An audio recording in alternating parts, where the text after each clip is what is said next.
Everyone in the English-speaking world is familiar with Charles Dickens's A Christmas Carol, in which the main character, Ebenezer Scrooge, is visited by spirits on the eve of Christmas.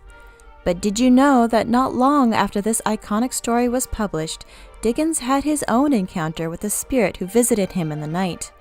The following is Dickens's own account of his encounter with a heavenly visitor. Quote, "Let me tell you of a curious dream I had last Monday night. In an indistinct place, which was quite sublime in its indistinctness, I was visited by a spirit. I could not make out the face, nor do I recollect that I desired to do so. It wore blue drapery, as the Madonna might in a picture by Raphael, and bore no resemblance to anyone I have known except in stature. It was so full of compassion and sorrow for me that it cut me to the heart. 'Answer me one question,' I said, in an agony of entreaty lest it should leave me. 'What is the true religion?' As it paused a moment without replying, I said, 'Good God, in such an agony of haste lest it should go away, you think, as I do, that the form of religion does not so greatly matter if we try to do good?' Or," I said, observing that it still hesitated, and was moved with the greatest compassion for me, "perhaps the Roman Catholic is the best. Perhaps it makes one think of God oftener and believe in him more steadily." "For you," said the spirit, full of such heavenly tenderness for me that I felt as if my heart would break, "for you it is the best." Then I awoke with the tears running down my face, and myself in exactly the condition of the dream. It was just dawn." Unquote. Was Charles Dickens's dream a vision of Our Lady? The blue mantle and the description of the spirit as looking like Raphael's Madonna seem to be dead giveaways, though of course we cannot be sure. However, it would not be the first or last time that the Blessed Mother would make herself known to a non-Catholic. Famed Catholic writer and apologist G.K. Chesterton was certainly of the opinion that Dickens was, at his deepest level, Catholic.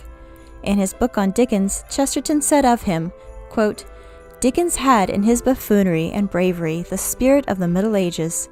It was he who had the things of Chaucer, the love of large jokes and long stories and brown ale and all the white roads of England. In fighting for Christmas, he was fighting for the holy day, which is really a holiday.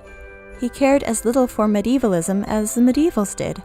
He had no pleasure in looking on the dying Middle Ages, but he looked on the living Middle Ages and hailed it like a new religion." Unquote. There is no doubt that Dickens has certainly imbued A Christmas Carol with values that today's Catholics can readily identify with. These values stand out all the more starkly as they are virtually absent in our modern culture. For example, the celebration of large families can be seen in the way Dickens presents the Cratchits. Living in poverty and taking care of a disabled child, one can imagine Planned Parenthood founder Margaret Sanger's recommendation for the Cratchit family: birth control, abortion for Mrs. Cratchit should it fail, and possibly euthanasia for Tiny Tim.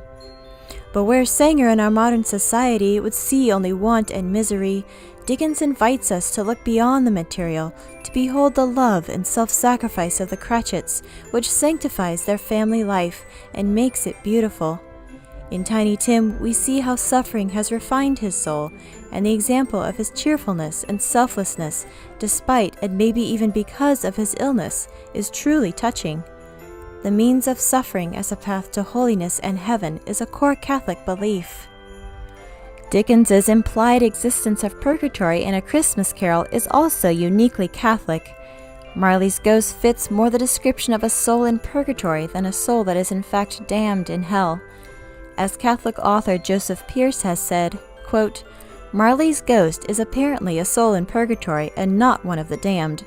This is evident from its penitential and avowedly Christian spirit and its desire to save Scrooge from following in its folly-laden footsteps." Unquote. As the three different Christmas spirits take Scrooge on a spiritual journey of self-examination, Catholics might also identify with their practice of examination of conscience, which precedes the sacrament of confession. Scrooge is led to take stock of his life in light of God's commandments, and is found wanting in the balance. This motif is turned on its head in Frank Capra's movie It's a Wonderful Life.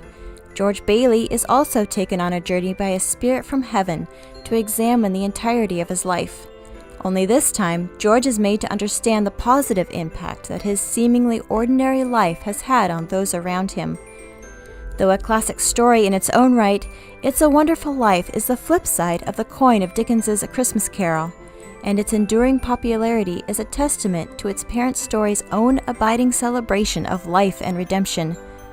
For that is what A Christmas Carol primarily is, a story of a prodigal son who comes back to the Father's embrace, and in doing so receives life, and receives it more abundantly.